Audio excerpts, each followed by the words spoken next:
Bienvenido.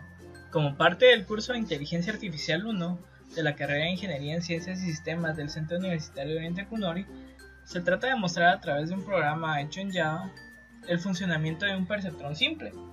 En este caso vamos a explicar más o menos qué es un perceptrón simple y vamos a mostrar cómo fue hecho este programa. La idea básica de un perceptrón es una unidad de memoria lógica que está destinada a ser un proceso. En este caso nosotros tenemos dos clases, una clase perceptron AND y una clase perceptron OR, que nos van a hacer función de una neurona. Para entender un poco el perceptrón, vamos a mostrar una imagen que es la que nos muestra qué es en sí un perceptrón. Un perceptrón es algo que nosotros podemos ingresar variables de entrada desde x1 hasta xn, las que sean necesarias, y a través de una función nosotros vamos a transformar esas entradas a una salida z. Lo único que necesita saber el perceptrón son cuáles serían sus entradas, en este caso las x, cuáles serían sus salidas z, y una función que haga que estas entradas puedan llegar a esta salida, de tal manera de que él llegará a un proceso de aprendizaje en el cual él llega a aprender que el número de entradas con sus valores ingresados realice una salida z. ¿Qué funciones son las que se pueden aplicar para un perceptrón? Debido a que es un perceptrón simple, solo podemos aplicar funciones que son linealmente separables. ¿Qué significa con linealmente separables?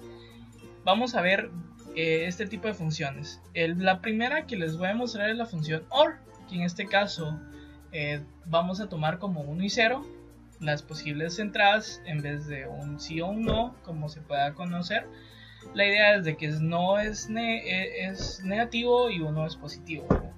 Entonces tenemos las 4 posibles salidas de un OR, donde tenemos que si 1 y 1 es 1, 1 y 1 es 0, 0 y 1 es 1 y 0, 0 es 0, ¿verdad? Entonces son las posibles salidas de un OR. Una función linealmente separable quiere decir de que podemos trazar una línea en la función y podemos separar un valor del otro.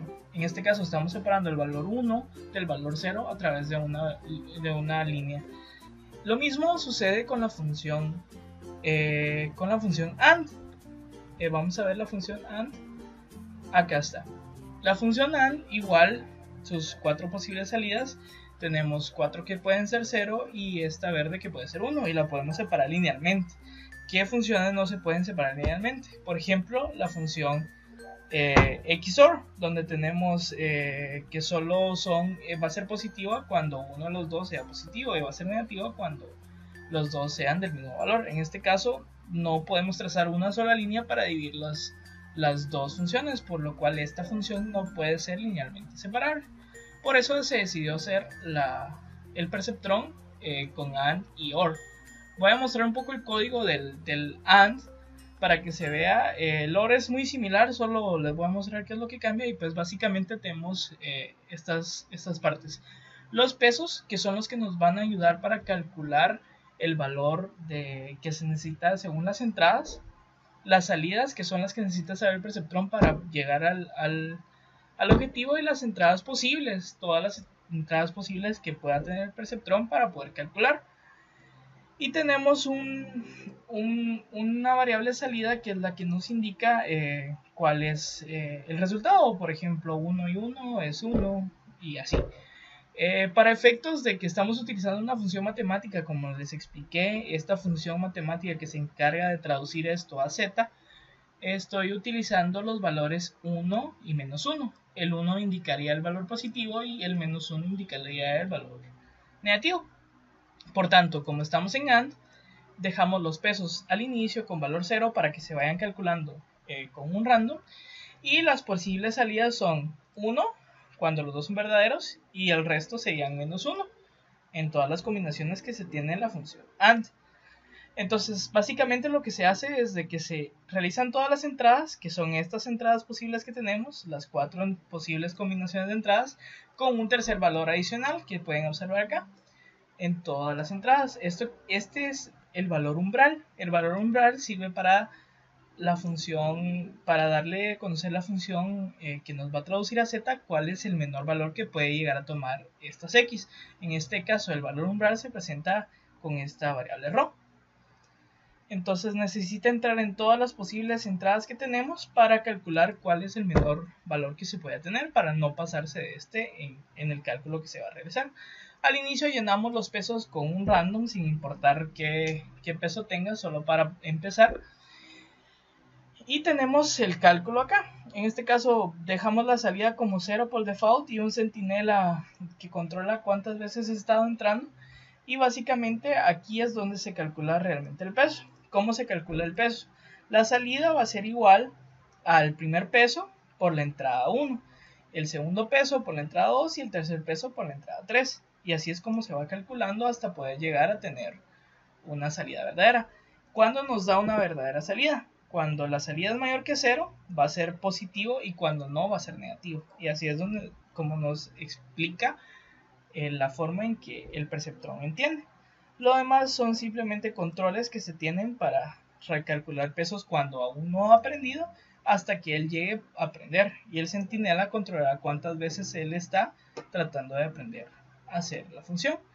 Vamos a ver el procedimiento. En este caso tenemos esta pequeña interfaz donde tenemos un botón aprender, donde él va a aprender cuáles son las variables que él necesita para poder aprender a realizar esa función. Solo quiero que veamos el OR. Lo único que cambió con el OR es exactamente el mismo código. Lo único que cambia con el OR son las salidas. En aquel caso teníamos menos 1 y los demás eran menos 1. En este caso solo tenemos el último como menos 1. Sí tienen que estar ordenadas conforme a las entradas para que el perceptrón pueda aprender. Bueno, acá tenemos la ventana. Le vamos a decir qué es lo que queremos que el perceptrón aprenda. En este caso queremos que aprenda el AND y el OR y los valores posibles que queremos que tenga. Si se dan cuenta, estamos utilizando 0 y 1 en la interfaz gráfica, pero en código ya se pasa como 1 y menos 1. Le vamos a dar en aprender y vamos a observar qué hizo él para aprender. Al inicio empezó a aprender AND, calculó estos pesos aleatorios y él va empezando a calcular. En este caso, a la primera, él aprendió la función AND. Esto depende de los pesos que se calculan, pero vamos a ver por ejemplo en la función OR. Él calculó estos pesos. En este caso probó la primera entrada con la primera salida y sí dio, pero la segunda entrada con la segunda salida no dio. Entonces tiene que recalcular los pesos, la función que les mostré, y empieza a recalcular nuevamente los nuevos pesos. Y ya con los pesos recalculados vuelve a calcular. Empieza la primera, pasa, la segunda pasa, la tercera pasa, y así hasta que el perceptrón logre aprender y calcular de forma correcta la función OR. Entonces vamos a calcular aquí, en este caso tenemos 1 y 1, el valor lógico es este, voy a cambiar este a 0 y lo voy a calcular porque ya está aprendido. Y voy a colocar 0 acá, calcular, y el 1 acá, que sería el último. Y si yo quiero borrar todo lo que él aprendió, pues con el botón limpiar se borra automáticamente todo y él puede venir a aprender nuevamente. Entonces si nos damos cuenta, en este caso, él calculó otros pesos y depende de los pasos que sean, según los pesos que él calculó, así se tardará más o menos en aprender. Muchas gracias por vernos.